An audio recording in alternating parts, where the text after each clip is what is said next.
আজ মোটামুটি সারাদিন যে নিউজটা নিয়ে বিভিন্ন মহলে আলাপ হচ্ছে, কেউ আস্তে করছেন, কেউ ফিসফিসিয়ে বলছেন, আবার কেউ একটু জোরে সরেই বলছেন।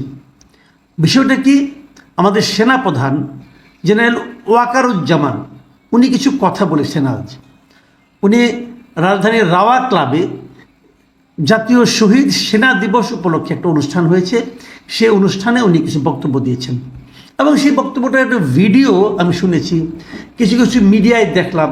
মিডিয়ার বক্তব্যগুলো আমার কাছে কখনো কখনো আমি ভিডিওর সঙ্গে যখন মিলাতে গেলাম দেখলাম যে অতটা মিলল না। অনেকে একটু যেন সেন্সর করে দিয়েছেন, কঠিন কথাগুলো আস্তে করে বলেছেন, এরকম মনে হলো আমার কাছে মিডিয়াগুলোতে, বিশেষ করে যে অনলাইন মিডিয়া যেগুলো আছে। বাট মূল যে ভিডিওটা আমি দেখেছি এবং সেই ভিডিওর বক্তব্যটা দেখে অনেক কিছু আমার কাছে মনে হয়েছে যে এটা ইঙ্গিতপূর্ণ কথা উনি বলেছেন এবং উনি বেশ সরাসরি কথা বলেছেন কিছু কিছু বিষয়গুলিতে। এবং আমার কেমন লেগেছে বক্তব্যগুলো সে আলোচনায় আমি একটু পরে আসছি। তার আগে আমি কিছু কথা বলি। যারা এই ভিডিওতে দেখবেন ওনার বক্তব্যটা, আমি তাদেরকে আবার রিকোয়েস্ট করব, আপনি ওনার বডি ল্যাঙ্গুয়েজটা দেখবেন, ওনার কথা বলার স্টাইলটা দেখবেন। এবং আমার কাছে মনে হয়েছে উনি যথেষ্ট বিরক্ত, মানে সামগ্রিক পরিস্থিতির উপরে উনি বিরক্ত হয়েছেন, যথেষ্ট বিরক্ত। উনি কিছু কিছু ক্ষেত্রে উনি রেগেও গিয়েছেন।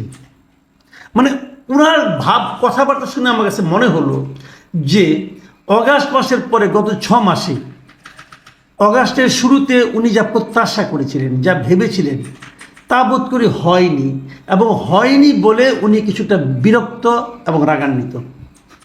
কি চেয়েছিলেন তিনি সেটা উনি জানেন, কিন্তু যা হচ্ছে এটা যে চাননি সেটা উনি বুঝিয়ে দিয়েছেন। সেটা কি? সেটা হলো উনি চাননি এমন একটা সর্বব্যাপী আন্দোলনটা কিন্তু সর্বব্যাপী ছিল, সবাই এই আন্দোলনে অংশ নিয়েছিল। কিন্তু এই আন্দোলন ওনার ভাষায় যে এখন কি হচ্ছে, নিজেদের মধ্যে মারামারি কাটাকাটি হচ্ছে, এটা উনি চাননি। হচ্ছে কি, আপনি নিজেকে প্রশ্ন করেন, আসলেই কি দেশে এখন নিজেদের মধ্যে মারামারি কাটাকাটি চলছে না? চলছে। আপনি হয়তো বলবেন না নিজেদের মধ্যে হচ্ছে না, আমাদের আর ওদের মধ্যে হচ্ছে।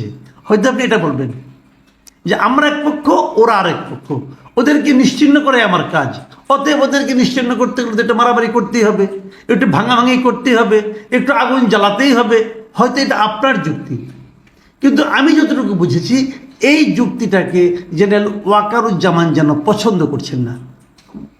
উনি আইন শৃঙ্খলা রক্ষার ব্যাপারে কিছু কথা বলেছেন, যে আইন শৃঙ্খলা কেন রক্ষা করা যাচ্ছে না, কেন আইন শৃঙ্খলার পরিস্থিতি ভালো হচ্ছে না। এবং এই জন্য কিন্তু উনি বলেছেন খুবই গুরুত্বপূর্ণ কথা, যে উনি বলেছেন যে পুলিশ, র্যাব, যে সমস্ত সংস্থাগুলি আছে, এনএসআই, এদের মনোবল যে ভেঙে গেছে এইটা উনি বলেছেন। যেমন ওনার কথায়, আমি ওনার ভাষায় পড়ে শোনাই আপনাদেরকে। উনি বলেছেন যে আজকে পুলিশ সদস্য কাজ করছে না, এর বিশাল একটা বড় কারণ হচ্ছে অনেকের বিরুদ্ধে মামলা, অনেকে জেলে। RAB, BDR, DGFI, NSI panicked, মানে তাদেরকে আতঙ্কের মধ্যে রাখা হয়েছে। তারপরে বলেছেন বিভিন্ন দোষারোপ, গুম, খুন ইত্যাদি। তারপর বলেছেন যে এগুলো তদন্তও চলছে, অবশ্যই তদন্ত হবে, দোষীদের বিচারের আওতায় আনতে হবে, এমনভাবে কাজটা করতে হবে যেন এই অর্গানাইজেশনগুলো আন্ডারমাইন্ড না হয়। মানে ওনার বক্তব্যটা কিন্তু খুবই, আমি এই বক্তব্যটাকে সমর্থন করি ভাই। ওনার বক্তব্যটা খুবই স্পষ্ট।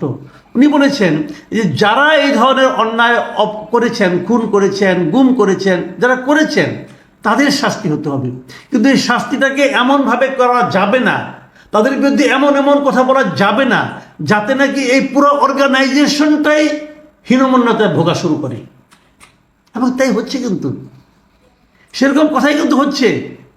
বিভিন্ন জন নিজের মতো করে যা খেয়াল খুশি বলে যাচ্ছেন, কিন্তু একটা পুরো প্রতিষ্ঠানকে যদি আপনি হেয় প্রতিপন্ন করেন এবং তারপর সেই প্রতিষ্ঠানের কাছ থেকে আপনি যথাযথ দায়িত্ব পালন কেন করছেন না এই অভিযোগ করেন, তাহলে দুটো তো মিলল না।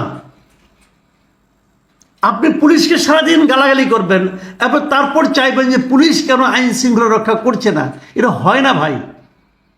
এই কথাটাই 6.5 মাসের মাথায় এসে সেনাপ্রধান উচ্চারণ করেছেন। দেশে কি অরাজক অবস্থা চলছে না? চলছে।